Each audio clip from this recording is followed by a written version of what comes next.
అందరి ముందు నవ్వుతూ కనిపిస్తున్నావంటే నీలో ఏ బాధ లేదని కాదు, నీ బాధను భరించే ధైర్యం నీకుందని అర్థం.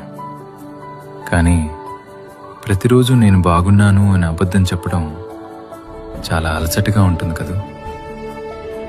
పోనీ మనసు విప్పి ఎవరికైనా చెప్దామంటే నీ వెనుకున్న బాధ్యతలు గుర్తొస్తాయి.